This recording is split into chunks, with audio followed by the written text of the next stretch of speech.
E essa palestra, eu fiquei pensando, falei, gente, eu vou colocar manutenção de propósitos aqui. Eu falei, puxa vida, né? O que mais vocês devem terem escutado esses últimos tempos é palestra, palestrantes, textos, mensagens de ano novo. Eu acho que a gente já ouviu bastante sobre isso. Chega uma hora e fala assim, nossa, mas de novo vai falar de ano novo, vai falar de propósito, vai falar de recomeço. Mas, ao mesmo tempo, esse texto que chegou para mim, nessa minha busca de propósitos, chegou através do livro O Homem Integral, de Joana de Ângeles. E Joana de Ângeles é a mentora da casa, é a mentora aqui do KSSF. Temos um quadro dela ali no fundo, grande, tem um quadro menor ali. E ela é um espírito que, Divaldo Franco psicografa, e ela tem uma linha da psicologia, desse tratamento psicológico, né, da psicoterapia. O quanto é importante a gente trabalhar na gente mesmo, no nosso autoconhecimento. E o Divaldo fala, puxa, quando ele começou a psicografar, ele falou, puxa, mas eu não sou psicólogo. Como é que eu vou passar todo esse entendimento de um psicólogo? E ele descobriu ao longo dos livros que ele já escreveu, né, com a Joana, né, a Joana instruindo ele para escrever, ele falou com psicólogos e confirmam toda essa parte de trabalho de Joana. Então é um trabalho fantástico. Eu confesso que eu tinha muita dificuldade com Joana de Ângeles. Eu tinha assim, não quero ouvir, não quero falar, não quero ler, porque ela é muito difícil, muito complicada. Usa palavras super difíceis e eu queria dizer que ela não mudou, ela continua igual. Mas acho que eu mudei um pouquinho. Continuo tendo dificuldade com algumas palavras de Joana, acho que ela podia desenhar mais para mim. Mas ao passar do tempo eu confesso que eu tenho gostado mais e mais dela, porque eu acredito que a psicologia, né, o nosso conhecimento, essas ferramentas que a psicoterapia dá, nos ajuda para que a gente possa melhorar, para que a gente possa entender, conhecer até mesmo por que eu ajo do jeito que eu ajo, de onde vem essas reações, essas atitudes que eu tenho, que me assustam às vezes. Falo, nossa, mas essa aí que fui eu, né? Então, para mim, o entendimento do espiritismo com esse conhecimento pessoal, essa psicologia, para mim se tornou muito, muito, muito bom trazer todas essas, esse estudo. E aqui tem uma pessoa estudante, eu não sou palestrante, eu sou estudante, que estou aprendendo a dar palestras. O meu sonho de consumo é um dia dar palestra sem PowerPoint, fica só eu aqui, vocês vão ficar bem assim, desarmados, só me olhar, e eu vou falar a palestra inteira só com slide, como o pessoal faz, né? Mas eu preciso de ajuda e algumas coisas eu trago por escrito, porque ainda é uma parte de estudo meu. Então eu gosto de dividir com vocês esse estudo, porque acho que a intenção é essa. Eu ainda estou aprendendo. Então quando eu leio, quando eu trago para vocês, a intenção é que a gente possa olhar juntos, porque não é verdade. Eu acho que quando a gente sai daqui, às vezes a gente sai incomodado, porque eu ouvi uma coisa que a pessoa fala e eu não concordei. E isso é super bom, porque à medida que você se incomodou, você vai buscar informação. Então a intenção é que você busque informação. Se você não concorda no momento só faz uma oração, que eu estou aprendendo. Mas chega em casa, vai ver, vai ler o texto, vai ver se é isso mesmo, procure você e depois volta aqui para dividir com a gente, porque acho que essa é a parte legal da casa, acho que essa possibilidade que me dá de estar aqui com vocês. E outra coisa que eu queria dizer é que essas palestras, elas nunca são feitas só por mim. Eu tenho uma parte espiritual muito grande, mas eu tenho mãos e mentes daqui da casa, que são meus companheiros de estudo, que me inspiram, que me trazem informações. Eu tenho a Adriana, a gente conversa todo dia, manda mensagens e a gente faz umas coisas de estudo. Então, não é uma palestra só minha, não é um estudo só meu, mas de verdade agradecer a cada um que vem e fala alguma coisa, vão compondo minha linha de pensamento. Nessa parte aqui, nesse texto dela, manutenção de propósitos de renovação é o título todo do capítulo. Eu parei no propósito de renovação para não ficar muito grande e para poder ter um pouco mais de área para divulgar sobre os propósitos, o que eu queria dizer sobre esses propósitos. Então comecei, porque eu sempre pergunto, por que ela colocou manutenção de propósitos? Por que a palavra manutenção? E manutenção quer dizer, vem do latim, que é manus tenere, que é ter em mãos. Então, para você pensar que manutenção, você ter em mãos alguma coisa, que você tem hoje com você. Então, como é que a gente começa o ano? Quando a gente começa a ter esses propósitos, que propósito nada mais é do que um plano, não uma meta de realização. Então, essa manutenção de propósitos, para mim, veio com o convite de o que eu tenho? Qual é o meu propósito de vida? Qual é o meu plano? Mas como que eu vou trabalhar isso? Porque parece que existe uma pressão. O ano começou, a gente tem que ter um projeto de vida, tem que ter um plano, eu tenho que ter uma lista. As listas do que eu quero fazer em 2023, que é muito parecida com os 2022, 21, 20. A gente vem carregando uma lista que a gente só adiciona muitas vezes. Isso aqui eu não consegui, mas tudo bem, eu vou colocar outra. Eu vi um rostinho conhecido aqui que eu não via faz tempo. Muito feliz de lhe ver. Todos vocês, mas é porque agora que eu vi ela. Então, se a gente pensar nisso, essa pressão que a gente tem de ter um plano, de ter um projeto, ok. Mas você traz isso para você ter isso em mãos, é super importante. E manutenção também, existem 3 tipos de manutenção. E quem tem carro entende que nós temos uma coisa muito importante na manutenção, que existem, né? São 3 tipos de manutenção. A primeira é a preventiva, que você vai mandar fazer revisão no carro, porque você não sabe se tem algum problema lá, você quer que o carro esteja ótimo. Quem tem um marido que não pensa muito nisso, a gente só vai lidar com o carro quando tiver um problema, é outro tipo de manutenção que é a corretiva. A gente só vai mexer nela quando der algum probleminha. Né? Você identificou um barulhinho, e aí você quer ver o que está acontecendo no carro, então essa é preventiva, você vai lá, vai arrumar. Mas tem um terceiro tipo de manutenção que é preditiva, que é assim, você só vai realmente levar no mecânico na hora que você der partida e ele não vai funcionar. Então, eu fiquei pensando que essa manutenção, nos nossos propósitos, poderia ter mais ou menos essa linha de pensamento. Será que a gente tem esse propósito? Nosso propósito, ele está em que fase da vida? A gente está fazendo ele o quê? Preventivo? Será que a gente está tentando ter um plano de vida que vai me trazer alguma coisa antes de começar a acontecer alguma coisa na minha vida que eu não estou gostando? Mas aí começa a acontecer alguma coisa na vida da gente que eu não estou gostando.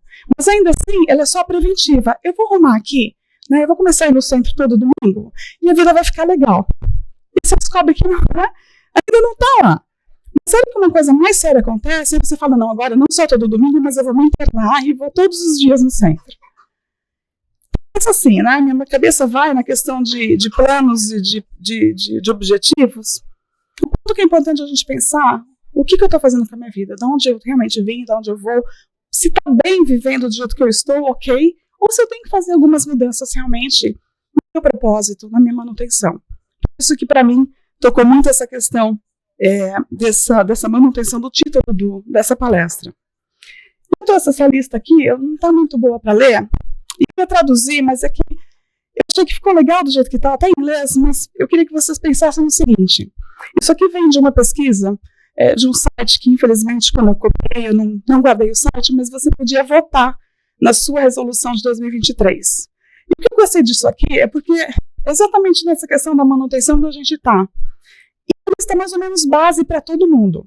Né? Geralmente as listas, elas têm quando você procura as resoluções mais comuns, elas basicamente estão nessas aqui.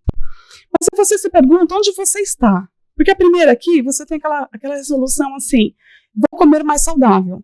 Ou simplesmente, né, vou só comer umas coisas mais verdinhas e vou dar uma enrolada. Então são propósitos um pouco diferentes. Você tem aquele propósito de perder peso, ou realmente de ficar sarado, né? Assim, vou levantar peso, vou ficar malhadão. Eu vou guardar dinheiro com propósito e vou só ter lá um cofrinho que eu vou ficar só juntando as moedinhas de troco, ou eu tenho um propósito sério de guardar dinheiro. Mais tempo com a minha família, que exige muito mais, ou eu só vou, sabe o que? Ligar mais frequentemente para minha mãe. Né? Um recado aí para quem não liga para a mãe há muito tempo. Pode ligar para a mãe quando sair daqui, porque a gente não tem elas por muito tempo. E eu acho que a gente tem que lembrar disso. Mas onde você está nisso? Né? No seu propósito de conviver mais com as pessoas que você ama, ou realmente ter só um contato mais próximo daquilo? Você vai viajar ou você vai só ver o que dá para fazer com os pontos que você juntou nos outros anos? Você vai ler mais ou simplesmente só vai assistir menos Netflix? Tem uma diferença, né? Esse ano eu vou aprender mais, eu vou ler mais. Ou, não, eu só vou menos Netflix, porque nem ler eu leio. Então, se eu assistir menos Netflix, eu posso fazer outras coisas. É interessante esse balanço de onde a gente está. Aprender alguma coisa nova, ou realmente, né, tentar uma educação, voltar a estudar alguma coisa. E essa última que eu achei fantástica. Porque hoje a gente está, eu não tenho resolução nenhuma, eu não tenho objetivo, eu não tenho nada, eu vou levando a vida, deixa a vida me levar, é isso mesmo, a gente lida com o problema quando o problema chegar, eu não faço manutenção preventiva, eu não faço corretiva, muito mais é preditiva. Eu estou vivendo do jeito que dá. E a outra que é, eu estou perfeito do jeito que eu estou, ou que eu sou. Não preciso mais nada, eu nasci assim, eu sou assim, os outros é que aprendem a conviver do jeito que eu sou, porque eu estou bem. Aí que entra o convite da Joana realmente. Será que a gente está tão bem assim? Será que a gente está tão bem onde a gente está? Será que a gente está tão seguro do que a gente é? Ou cabe uma pergunta, né, daquilo que a gente pode vir a ser? Ou se a vida está exatamente como eu gostaria que ela estivesse? Porque uma coisa é eu pensar que eu não preciso de objetivo, eu não preciso de nenhuma mudança, mas a vida está boa do jeito que ela está agora? Ou será que ela pode melhorar, né? Joana vai fazer isso com a gente. Ela vai trazer um pouco de a gente parar e se olhar nesse contexto. E descobrir um pouco o que a gente é. Então, esse texto dela vai trazer esse convite de pensar um pouco quem eu sou. O que é esse ser que está aqui, né? Com o que eu lido todos os dias quando eu olho no espelho? Então, ela define exatamente assim. Nós somos um completo, arquivo de raça, cultura e de tradições. Somos tudo isso. Tudo isso faz parte da gente. E tudo isso está dentro do nosso inconsciente. A gente nós estamos aqui numa casa espírita, nós acreditamos em reencarnação, não somos os únicos, sabemos, né, que antigamente os antigos os egípcios já consideravam a reencarnação, os próprios judeus também, enfim, é uma outra história. Mas pensando nisso, o quanto que a gente traz dentro da gente, que está incluído nisso, nessa experiência que já vivemos de outras vidas, de outras raças.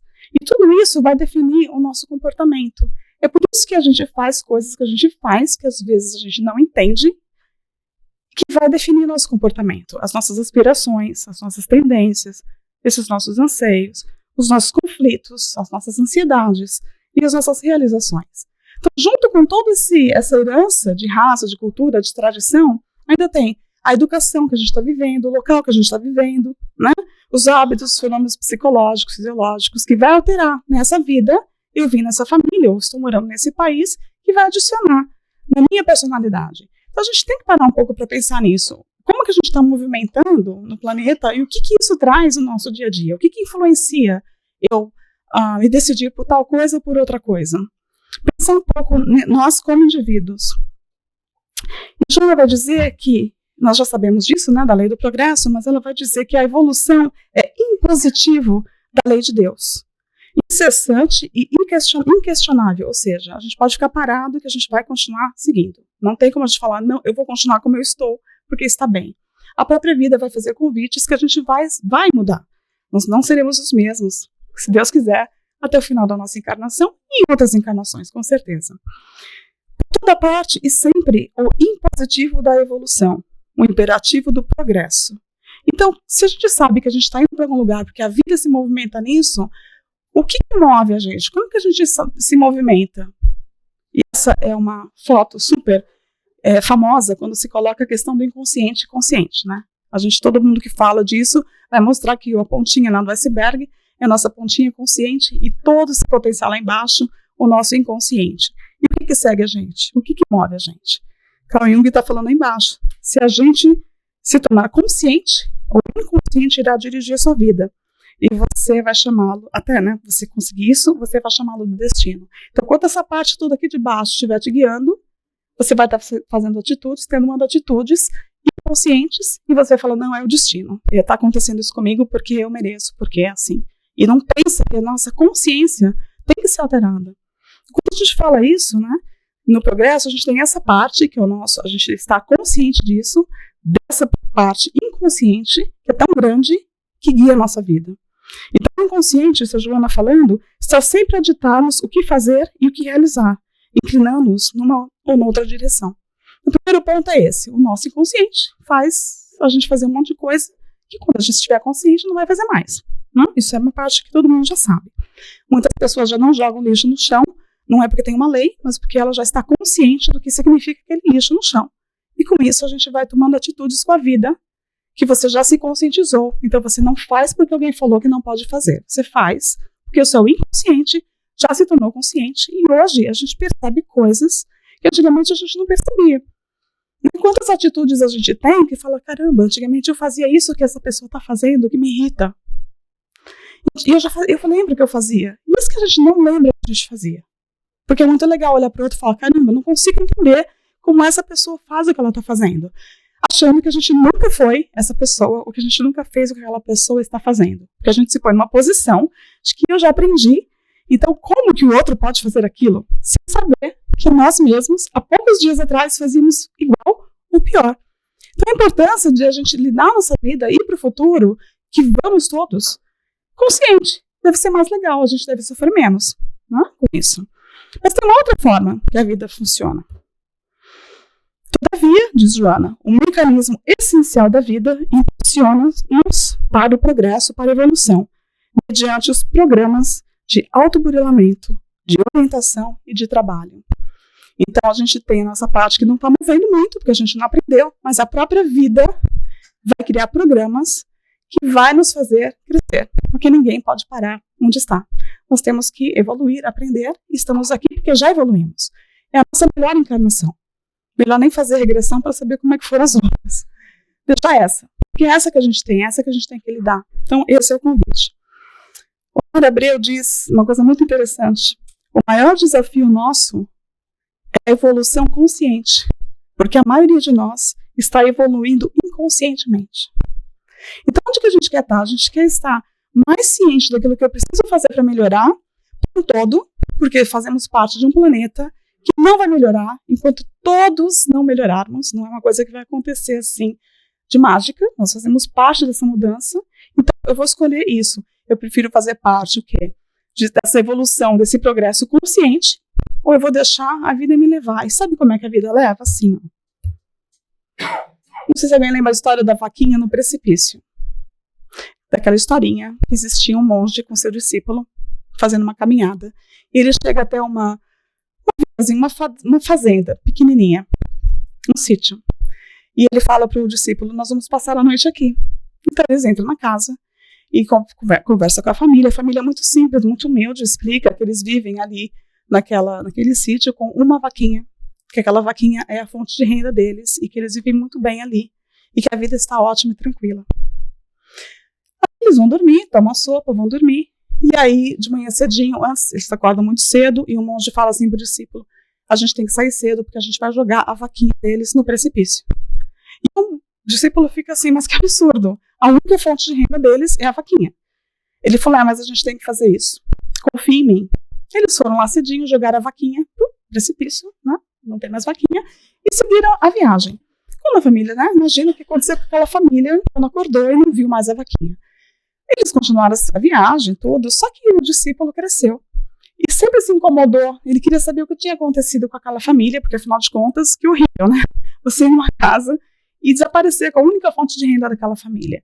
E ele resolveu um dia voltar lá, para saber o que tinha acontecido com a família. E ele chega lá nesse lugar e lembra mais vagamente que era por aqui, mas é um lugar diferente.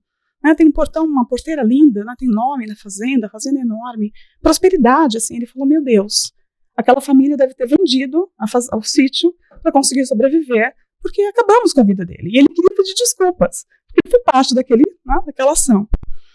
Só que, para surpresa dele, quando ele vai conversar com os donos da casa, ele fala, olha, eu passei aqui muitos anos, né? Vocês me deram, me deixaram dormir aqui, me deram abrigo, e eu fiquei muito, queria saber, né? Não lembro mais, né, dessa família, talvez eles tenham mudado. Eles, não, era a gente mesmo, a gente lembra de você estava com um monge, né? Ele falou, então, o que aconteceu? Ele falou, vocês não sabem. No dia que vocês foram embora, a nossa vaquinha caiu no precipício. E a gente perdeu tudo, porque ela era a única fonte de renda. E a gente não sabia o que fazer, nós nos desesperamos e rezamos e nada acontecia. E aí a gente resolveu que a gente tinha que mudar a nossa vida. A gente foi arrumar algumas alternativas. E começamos a plantar, começamos a buscar outras coisas. E a gente foi progredindo. Hoje nós temos essa fazenda e mais duas. Né? Empregamos várias pessoas. Então, nessa historinha da vaquinha, que nós temos várias vaquinhas que são empurradas às vezes, né? É o nosso trabalho, é o nosso casamento, o nosso relacionamento, enfim. Quantas vaquinhas, tadinhas, estão pulando? Mas a gente vai esperar alguém vir empurrar aquela vaquinha? Ou a gente pode ter um propósito preventivo de ir lá e querer fazer alguma coisa com a nossa vida? Eu acho que isso não é porque o ano começou. É isso que tem que acompanhar a gente a qualquer momento. A gente tem que seguir esse pensamento porque a evolução vai acontecer, o progresso vai chegar. E eu quero estar consciente. Eu não quero ser carregado pelas emoções. Eu quero estar mais consciente do que eu sinto. Porque é uma ferramenta que a gente tem. É impossível que a gente ainda consiga viver dependendo do nosso comportamento, do comportamento do outro. lidando, né, direcionando como eu me sinto. Então, como o outro se comporta, dita como eu me sinto. Eu acho que isso não é um controle muito bom. Como que a gente deixa o outro tirar o nosso equilíbrio, que está parte do consciente e do inconsciente. Então, se você quer se sentir muitas vezes mais tranquilo, você perceber o quanto que as coisas vão progredir, acontecer, e o que você pode fazer dentro dela, na minha concepção, é uma ferramenta tremenda, né? Esse programa aqui que ela fala no final, de autoburilamento, de orientação de trabalho, ela tem um outro capítulo do livro que ela explica um pouco mais sobre o karma, sobre a vida. Então, ela chama aqui esse autoburilamento nada mais é do que a reencarnação. Porque a cada reencarnação, a gente vai melhorando nossa capacidade intelectual e moral. Então, através disso, a vida vai fazer com que a gente morra e reencarne várias vezes para que cada experiência nos adicione uma experiência que não tínhamos. E lembra, somos conjunto de tudo isso, dessas raças, das culturas, né? Tudo isso faz quem nós somos. Então, a gente vai trocando a gente de país, vai trocando a gente de família, vai fazendo essa... Né? Hoje eu só consigo amar, de repente só a minha família, daqui a pouco eu vou conseguir amar um pouquinho mais de gente, porque falar assim, hoje nós temos, né, que amar todo mundo, assusta. Mas a gente vai conseguir através dessas, né, hoje eu nasço nessa família, amanhã eu nasço na outra, assim, e vou. Então, o autoburilamento. No caso da orientação, uma coisa que eu achei muito interessante, num dos estudos que a gente faz aqui da casa, de terças-feiras, a gente estava estudando o livro Os Domínios da Mediunidade, de André Luiz.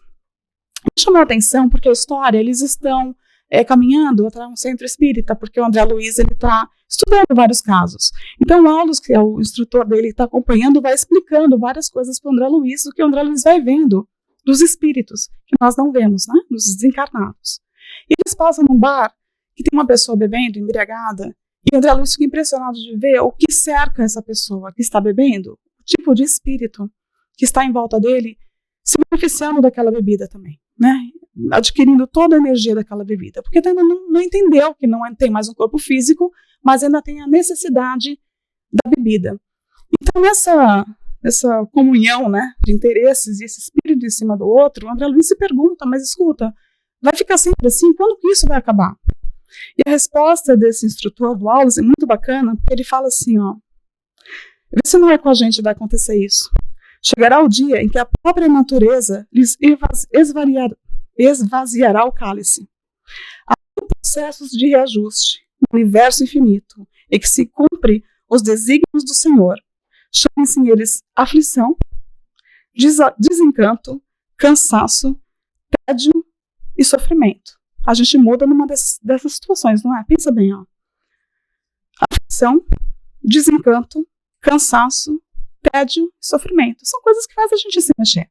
Porque quando está tudo muito quentinho, é difícil a gente se mexer. Mas quando você está na sua fase da vida em uma dessas situações, provavelmente o programa da vida vai nos ajudar a sair dela. Né? Usando a alavanca da vontade, diz ele, atingimos a realização de verdadeiros milagres, que é como a gente sai. Porque na hora que a gente cansa daquilo, a gente vai ter vontade de mudar. Enquanto a gente não atingir essa vontade, a gente vai continuar. Porque tudo que a gente faz, que já mudou na nossa vida, foi porque um dia a gente teve vontade. Hoje a gente não ficou em casa pensando, eu vou no centro. A gente veio. É essa a diferença da vontade e vir. Quando você fala, eu vou. Claro, a gente sabe, não deu, trabalhou, existem circunstâncias que não deram. Mas quando você resolve, né, ou agora eu vou começar a frequentar o centro toda quinta-feira. Mas eu trabalho toda quinta. De repente, parece que quando você decide, sabe o quê? Eu vou fazer esforço para ir. Muda-se o schedule, daqui a pouco você vê que você está com aquela quinta-feira livre. Pode fazer porque aconteceu comigo e eu fiquei impressionada. Então a vida, quando você tem uma vontade, você mexe aqui, a vida dá um jeito de mexer ali. Ela vai honrar essa sua atitude de vontade, de querer se modificar. E toda ela vai dizer do trabalho, na verdade, né? O trabalho está na questão 675 do Livro dos Espíritos. Eles vão explicar, porque a gente fala trabalho, dá um trabalho, né? Fala assim, puxa vida, mas se você soubesse no que eu trabalho, no que o trabalho pode ser bom. Ou eu não trabalho, eu fico em casa, né? Eu cuido do meu filho, da minha mãe, não sei. Mas o trabalho como ocupação útil. Toda ocupação útil é trabalho. Quem acha que ficar em casa cuidando de filho é fácil, não é. Requer demais uma mãe que muitas vezes tinha uma profissão e ter que parar naquele momento para cuidar de uma criança. e ela não está trabalhando, mas, meu Deus, é uma ocupação super útil. Então, a gente tem que tirar um pouco essa questão, né, de que trabalho é como se fosse uma coisa assim, escrava, e que a gente não está fazendo o que gosta, não. O trabalho é justamente para isso, para a gente conseguir entender que a vida é trabalho, porque é tudo trabalho. E Joana vai dizer que o trabalho é ao lado da oração o mais eficiente antídoto contra o mal. Olha só. Eu não quero que me proteja do mal. Oração e trabalho. A gente tem que se movimentar. Porque a própria natureza, diz ela, a natureza trabalha o tempo todo, né? Então, nas palavras de Joana, trabalho é, ao lado da oração, o mais eficiente antídoto contra o mal. Porquanto, conquista valores incalculáveis com que o espírito corrige as imperfeições e disciplina a vontade. Então, se você não sabe o que você está fazendo no seu trabalho, você está disciplinando a sua vontade e corrigindo as suas imperfeições. E como dói, né? Porque ambiente de trabalho a gente sabe que não é fácil. A gente está o tempo todo sendo testado, sendo desafiado, né, nas nossas imperfeições, nas nossas características. Não há na natureza o ócio, a vida se agita em toda a parte. E ela diz que o que a gente vem fazendo hoje provém do ontem. Tudo que a gente faz hoje começou lá atrás, mas que a gente pode, sim, edificar para amanhã, através dessas faculdades, né, que está ao nosso alcance, e fazer uma manhã melhor. E falando com a Adriana essa semana, a gente estava falando de ano novo, falei, nossa, mas pensar nessas resoluções de ano novo, ela falou assim, pensa bem, o ano é composto de 365 dias, você lembra disso? 365 dias. Vai ser um dia de cada vez. Então a gente começa o ano também muito assim, né? Meu Deus, esse ano não fiz a lista, eu fiz a lista, a mesma lista, não deu certo. O que eu vou começar de novo? Não consegui perder os 20, ganhei mais 10, né, quilos. Ou estudar, no fim, meu Deus, nem estudei nada, nem comecei, não fiz nem, ou fiz a registro na escola, nem fui. Esse ano vai, mas já está quase metade de janeiro e nem comecei. A gente vai criando pra gente uma bagagem assim, de estresse, de ansiedade, que é um dia de cada vez. Então, assim, eu ia fazer o curso, não fiz, não registrei ainda.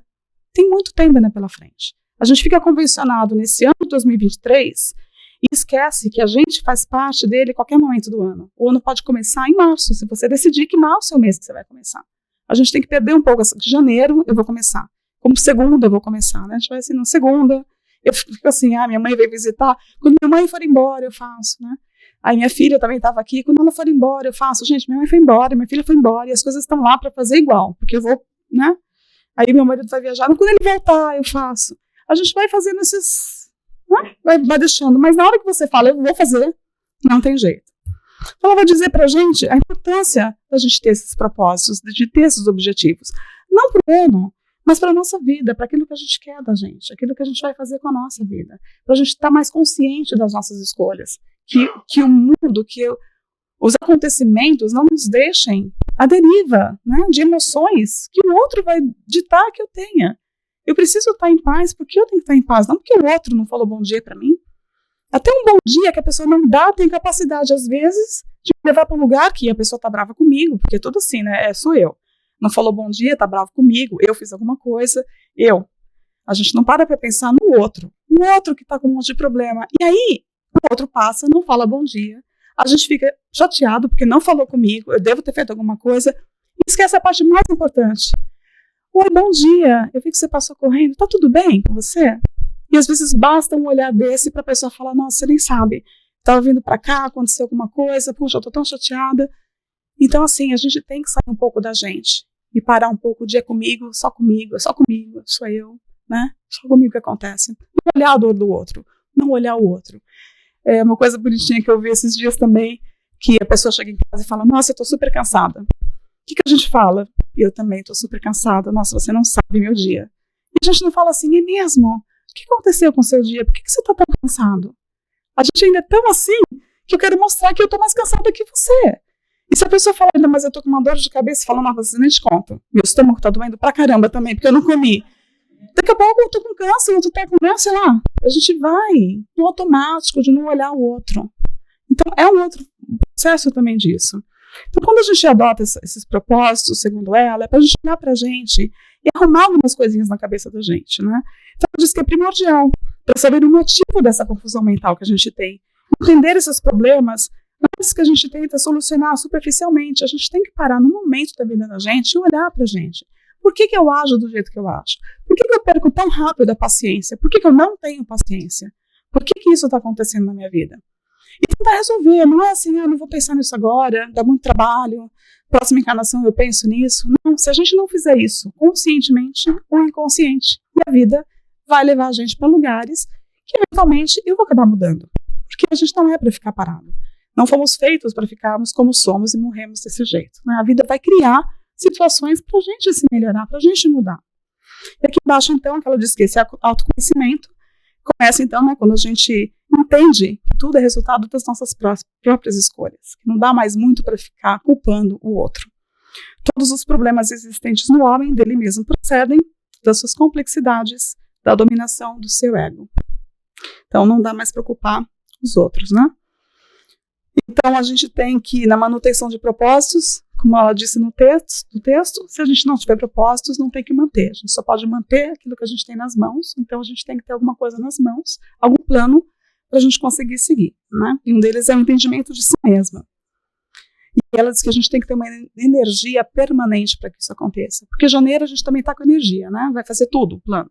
Em fevereiro, a gente já mudou um pouco de plano, já não dá mais para ir. Aí vem março, aí você fala, mas também já está quase no meio do ano. Sei lá, né? Depois, segundo semestre eu começo.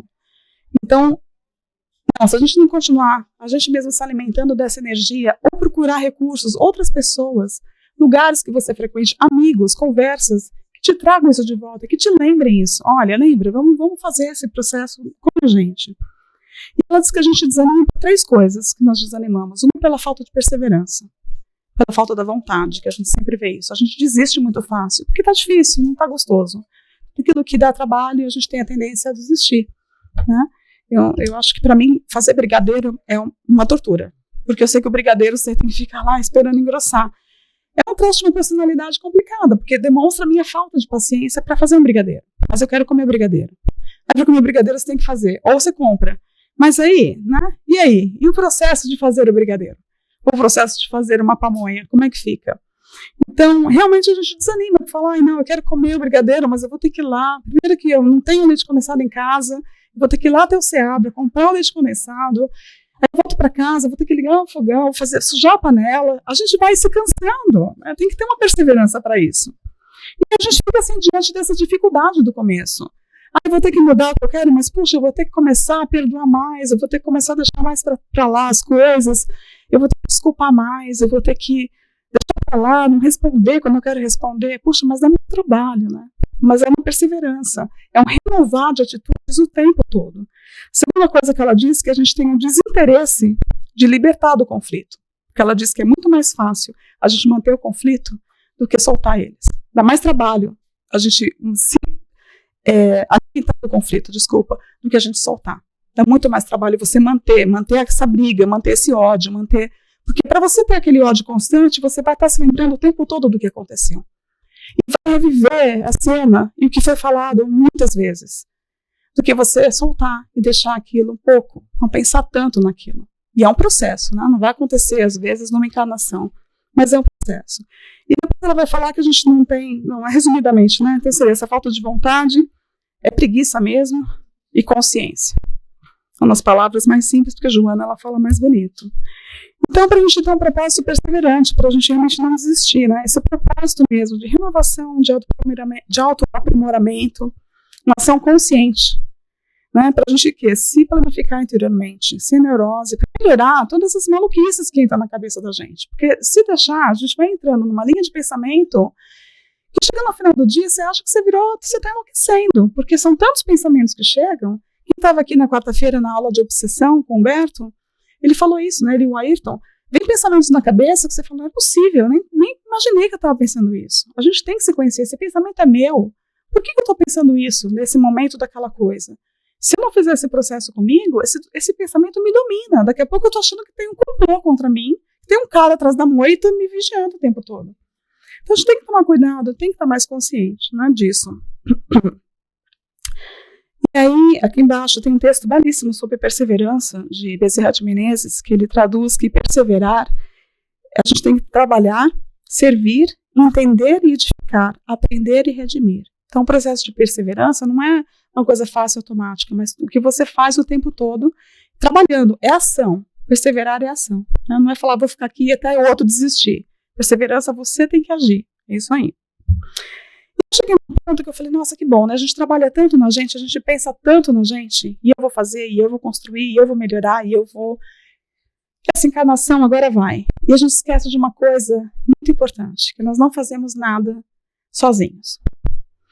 E eu fiquei pensando, eu falei, poxa, a gente fala de Deus, né?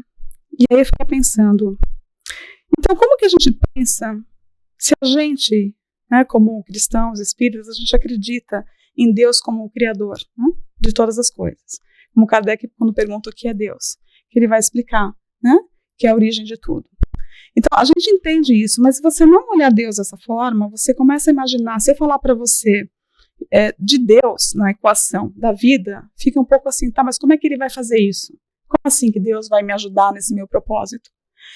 Mas aí a gente começa a estudar várias coisas, e nessa minha busca, e para mim essa palestra foi muito interessante, porque eu ia ficar só nessa parte mais da psicologia de Joana, mas eu falei, está faltando alguma coisa, o que está faltando nessa palestra? Está faltando Deus, né? Está faltando Ele, que nos segura, que nos criou, que sabe de todas as coisas. E eu fui procurar sobre a questão, eu recebi um e-mail de um pastor, e ele falava da providência divina. Eu falei, mas puxa, e providência divina para um espírita, o que é? Como é que eu vou falar da providência divina? Aí eu, super assim, né, que não tinha visto ainda nunca, o livro Gênesis, de Kardec, tem um capítulo que ele vai falar sobre Deus, da criação, né, de Deus, sobre os atributos de Deus, e ele tem um texto que ele fala da providência divina. E aí é muito legal, porque aí já não é mais a gente tentando inventar Deus na história, é a visão do espiritismo com relação àquilo que Deus é, aquilo que ele faz dentro da capacidade nossa de entender o que é Deus. Porque Kardec diz que nós não vamos entender Deus, nós vamos sentir Deus quando nós somos espíritos evoluídos. Então, olha o caminho que a gente tem. Deus não é nem para ser compreendido ou explicado, ele é para ser sentido. Eu acho que quando a gente atingir esse nível, deve ser maravilhoso, porque aí não precisa ninguém nem provar que ele existe. Porque até tem uma parte que ele fala que eu já tinha escutado diferente, mas é assim, será que não tem que ter mais fé para imaginar que as coisas se criaram do que ter fé que um criador mais inteligente criou um planeta do jeito que é? Pensa bem, o nada criou tudo. Eu acredito que o nada criou tudo. Eu acredito que alguma coisa maior que eu não compreendo ainda, que eu não sei quem ele é, que eu não vou conseguir explicar, de achar que aquele meu Deus é o único Deus e o seu Deus não é o mesmo Deus que estamos falando. Pensa, tem muita coisa que a gente ainda tem que aprender, tem que perceber, e para cada um chega numa verdade diferente.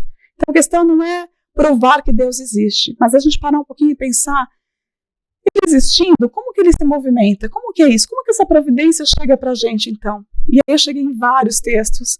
Eu vou colocar muita coisa aqui escrita, porque era tanta coisa que eu não tive tempo de estudar, mas eu queria fazer para vocês, que eu queria que a gente lesse junto. E que vocês fossem procurar depois o texto, para vocês lerem. Muito bonito, tá? Então, quando a gente fala, a gente escuta muitas pessoas falando, não se preocupa porque Deus proverá. Basta você ter uma dificuldadezinha financeira, a gente escuta, Deus é provedor, Deus proverá. Aí você fica assim, mas como é que ele vai prover, né? Fica assim, mas tá, prover. E geralmente está ligado à parte material. Porque você pensa, provedor, eu só posso viver com salário, com dinheiro, provedor, ele vai me arrumar um emprego, né? Porque ele é provedor, ele vai dar um jeito de eu ganhar o dinheiro.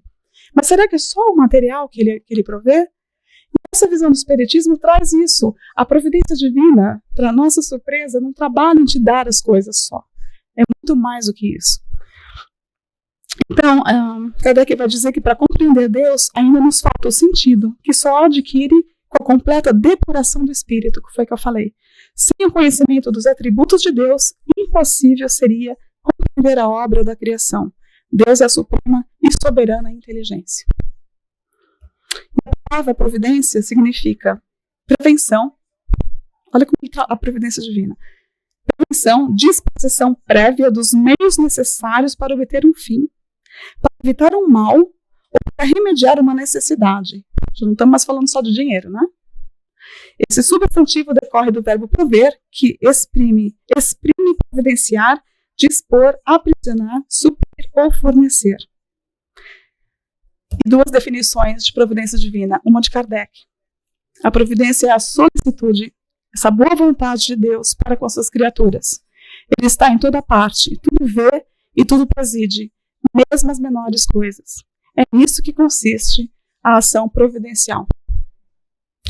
E Leon Denis, que eu falei, poxa, eu nem sabia que eu tinha falado de Leon Denis hoje na aula, foi tão bonito, né? Eu gosto tanto de Leon Denis. Essa definição de providência divina de Leon Denis é maravilhosa também.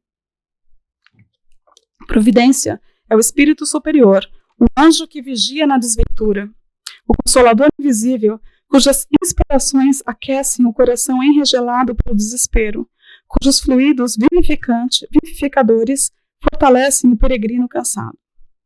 Providência é o farol aceso na noite para a salvação daqueles que erram no oceano proceloso da existência. Proceloso é esse mar aqui, tá? Agitado.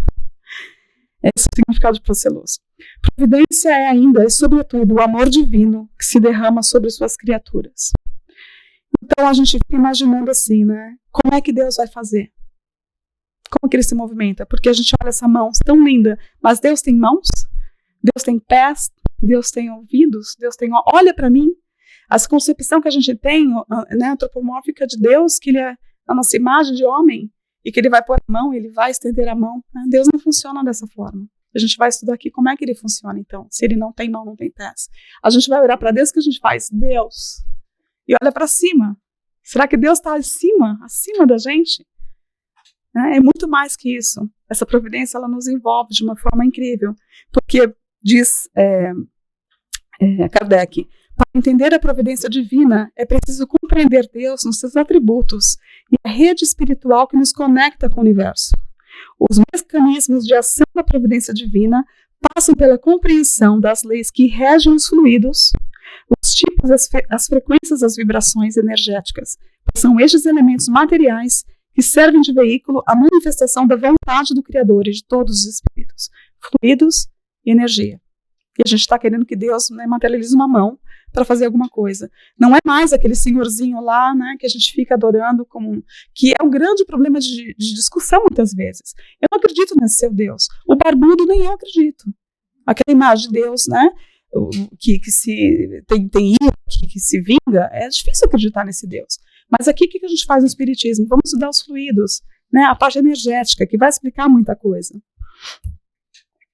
E aqui, para continuar o Leon Denis, na prova amarga e na ardente luta das paixões, a ajuda superior não lhe será negada, e se ela mesma não afasta para ser indigna dela, quando a vontade se afirma para retomar o caminho do bem, o bom caminho. A providência intervém e propicia-lhe ajuda e apoio. Então, quando a gente está nesse tumulto de começo de ano, o que eu vou fazer da minha vida? Como que eu vou resolver esse problema que apareceu no ano passado?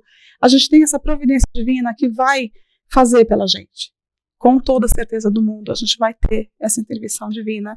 E não é uma questão de milagre. Existem leis que regem, os fluidos que regem, que tem toda uma parte também vibratória em torno disso. Né? Isso tudo está na Gênese, sobre o que fala sobre a existência de Deus.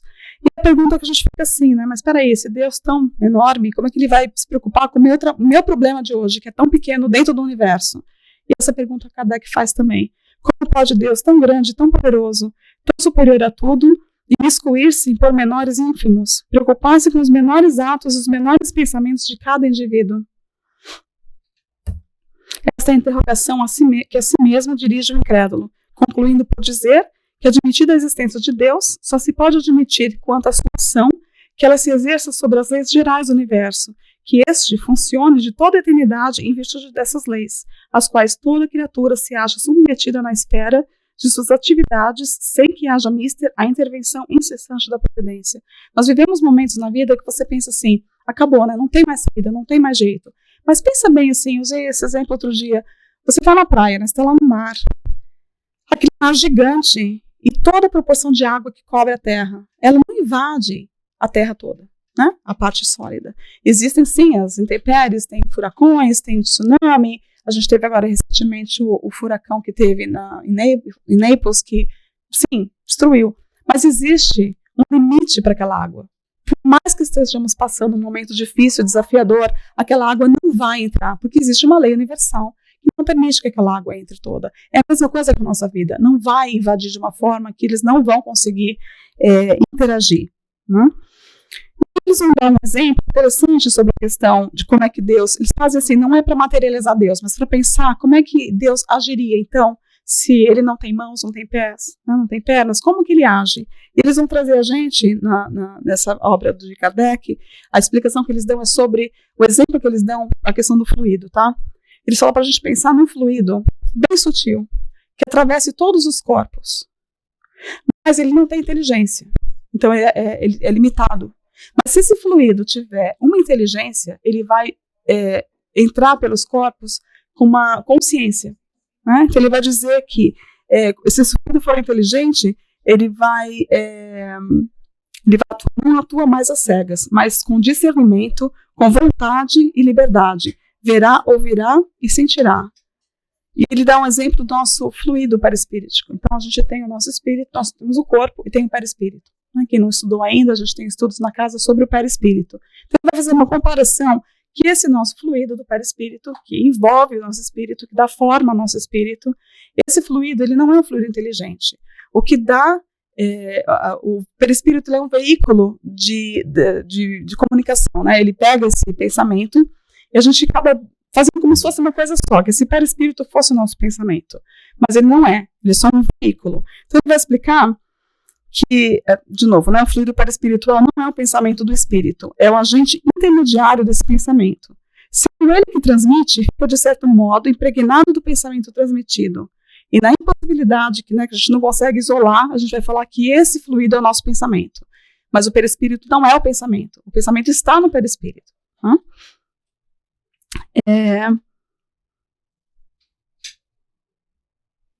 Assim como dizemos que o ar se torna sonoro, poderíamos tomar o efeito pela causa e dizer que o fluido se torna inteligente. Então, o nosso fluido perispíritico, ele se torna inteligente porque nós, o espírito, damos o pensamento a ele. É assim. Então, eles vão dizer que seja assim ou não, que nos concerne o pensamento de Deus, isto é, que o pensamento de Deus atua diretamente ou por intermédio de um fluido para facilitar a nossa inteligência, figuremo-lo sob a forma concreta de um fluido inteligente que enche o universo infinito e penetra todas as partes da criação. A natureza está mergulhada no fluido divino. Então, quando eu falei que Deus não está lá em cima, a gente olha para cima, na verdade, Deus não está aqui, né? Nós estamos nele. Porque se ele tem esse fluido, se a gente imaginar nesse exemplo, né, que a gente consegue dar uma coisa bem tosca para uma coisa que a gente não consegue explicar, mas imaginemos a linha de raciocínio dos espíritos.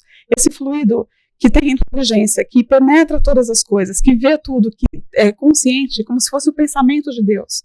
E nós estamos imersos, nós somos parte atomicamente desse pensamento de Deus. Então, como que ele não pode se importar ou ver as pequenas coisas que eu passo lá sozinha chorando no meu banheiro? É óbvio que ele está, porque ele não está no lugar. Nós estamos incluídos nele, ele está sentindo como parte de um corpo, que sente quando o pé está dormindo. Né? A gente está aqui falando e de repente o pé começa a dormir, e você sabe que está lá dormindo o pé. Eu acho que assim, vale a pena vocês lerem, porque tem muita coisa para falar sobre essa questão de Deus e fluido. Então, essa presença da divindade que a gente está o tempo todo, as nossas ações, e podemos subtrair o olhar, como eu disse. O nosso pensamento está em contato ininterrupto com o pensamento, havendo razão para dizer-se que Deus vê os mais profundos refolhos do nosso coração. Estamos nele como ele está em nós. Então, estamos, por isso que a providência divina, ela está o tempo todo, porque ela está nos olhando o tempo todo. E é isso. E aí, o próximo slide. Como que são as respostas, então, dessa providência divina? Se ela existe, como é que ela fala comigo? Como que isso funciona? Deus conta com milhões de mensageiros que lhe executam os excelsos desígnios. Ora e pede. Então, a primeira coisa é a nossa conexão com a oração. É a primeira coisa que vai te conectar com a divindade. Em seguida, presta atenção. Algo virá por alguém, ou por intermédio de alguma coisa, doando-te, na essência, as informações ou os avisos que solicites. Eu tenho certeza que se a gente prestar atenção, a gente já passou por isso. A gente pedir alguma coisa e vem, em alguma forma, alguém fala, você escuta, toca música, passa um passarinho. São assim, é impressionante. Então, quando você fala, mas Deus falou comigo. Aí tem alguém que fala, imagina, deixa de ser tonto, Deus não fala. Como é que Deus vai falar com você? Já sabemos que nós estamos conectados pelo fluido cósmico universal, através desse fluido com Deus. Então, Deus não precisa ter uma boca para falar com você quando ele usa alguém que vai te falar uma coisa que vai ser a resposta da sua oração. É simples assim. É simples assim. A gente que complica demais, né? Eu só quero se passar um avião, né? Aqueles aviãozinhos que você está na praia, passa aquele avião com a faixa, você que está escrito vá ou não vá. Você quer que a resposta venha, é clara, não tem mais ou menos. Eu vou para o Brasil ou não vou? Aí você fica, eu quero uma resposta. Aí você quer um avião passando, vá ao Brasil, tranquila, né? Mas não vem assim, aí de repente você pega uma música, o cara tá cantando, vá ao Brasil, sei lá, alguma coisa louca desse jeito. Você sabe que isso acontece. Se você prestar atenção, então, daqui para frente, você vai ver que tem. E aqui é um texto de Emmanuel. Eu adoro quando eu acho alguma coisa que eu penso que ele fala, porque daí não sou eu falando, daí vocês acreditam mais. Se eu falar para vocês que isso acontece, vocês vão falar, não acontece. Emmanuel está falando que acontece. Então, é outro nível. Então, olha só, em muitas circunstâncias, a advertência ou conselho, a frase orientadora ou a palavra de bênção te alcançarão a alma. No verbo de um amigo, na página de um livro, numa nota singela de imprensa, e até mesmo num simples cartaz que te cruze o caminho. E uma experiência pessoal que é muito estranha, mas aconteceu. Eu trabalhava num prédio na Biscayne, já fazia uns 2 anos. E na mesma mesa, com a mesma visão, nada mudou. Naquele dia eu estava muito triste e fui ao banheiro. Eu tenho mania de rezar no banheiro. Não sei se vocês rezam no banheiro, mas eu adoro no banheiro rezar. Eu acho que assim, eu estou lá calma e não é um lugar muito agradável, mas funciona. E essa questão de lá, eu rezei tudo, voltei para minha mesa e quando eu fui sentar, que eu olhei assim para fora, eu tenho a foto, porque assim, entre 2 prédios estava escrito a palavra trust. E aquilo, né, para confiar para mim foi tão grande que eu sentei na minha cadeira e falei, gente, eu nunca vi isso. Aí eu peguei e chamei minhas amigas, né, vem na minha mesa. Aí elas vinham e falei, olha aqui nessa janela, o que você está vendo? Ah, o prédio. Ah, o céu, o que tem? Algumas não viam. Outras, o que foi? Eu falei, tá ali, trust. Ah, sim, mas é o Banco SunTrust, é o prédio SunTrust. O que você viu? Aí algumas que eu falava, trust. Aí eu falei, meu Deus, que resposta assim tão, né, imediata daquilo que eu pedi lá no banheiro. Aí tô indo pra casa, na época eu pegava o trem pra voltar pra cá. E eu tô pensando, será que eu conto essa experiência pra alguém? Vão achar que eu sou louca, né? Aí quando eu olhei assim, eu passei pelo outdoor, tava escrito assim, it's okay to tell. Tá tudo bem contar. Eu juro pra vocês. É uma coisa estranha, mas aconteceu. E outras coisas, né? Eu tive uma situação assim que eu estava muito chateada à noite, perdi o sono, e nos meus pensamentos, gente, tem anos, eu acordei e fiquei pensando um monte de bobagem, eu prefiro levantar para pensar menos bobagem, pegar alguma coisa para ler. E lembra que eu tinha uma lavanderia com banheiro embaixo da minha casa, eu fui lá, eu tinha uma Bíblia em cima da pia, e eu abri e estava escrito assim, por que pensas em tirar sua vida? Eu fechei a Bíblia porque era exatamente o meu pensamento alguns minutos antes. E eu juro para vocês que eu nunca achei essa passagem na Bíblia. Se vocês acharem onde está escrito, me falem. Porque eu não sei onde pode estar escrito essa passagem, por que pensa em tirar sua vida na Bíblia. Eu juro para vocês que foi o que eu li. Não sei o que é. Se vocês acharem, no meio daquelas montes de palavrinhas, me falem. Porque eu quero ler o resto. Talvez a outra resposta esteja no resto. Né? Só li uma frase. Vamos prestar mais atenção. A divina providência é isso.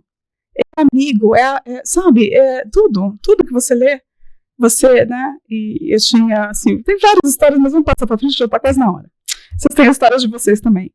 Então, Deus responde sempre pelas vozes da estrada, pela pregação, pelo esclarecimento da tua casa de fé, no diálogo com a pessoa que se te afigura providencial para a troca de confidências, nas palavras escritas, nas mensagens articuladas da natureza, nas emoções que te desabrocham da alma ou nas ideias imprevistas que te fugem no pensamento e a te convidarem em espírito para a observância do bem eterno.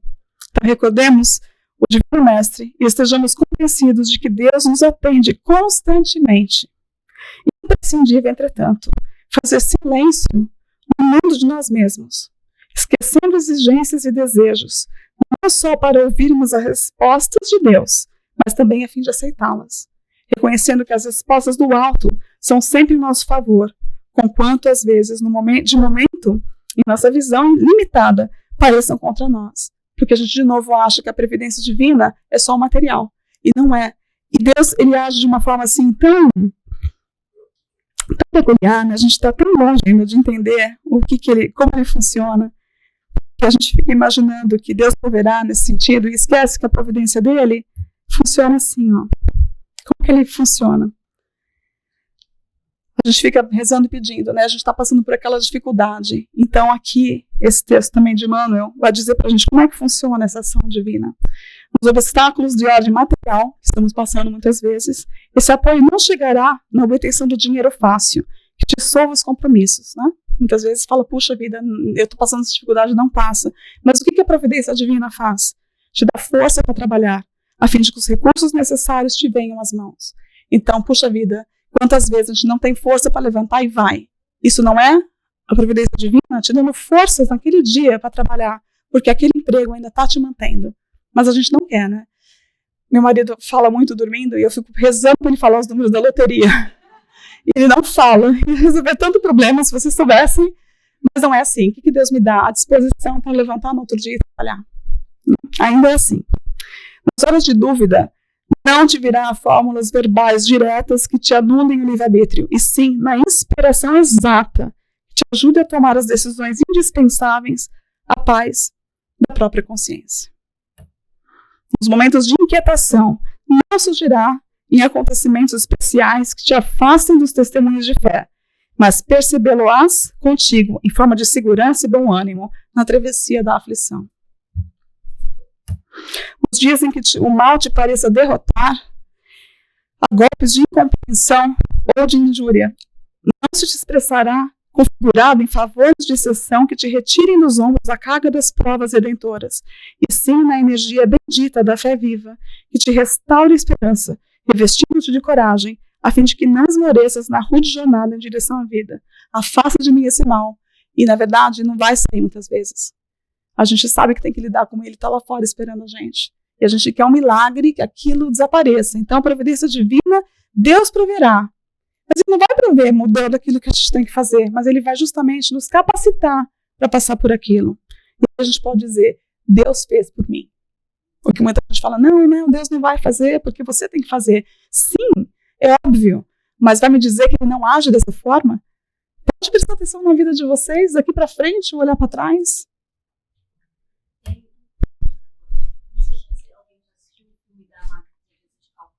Ah, não.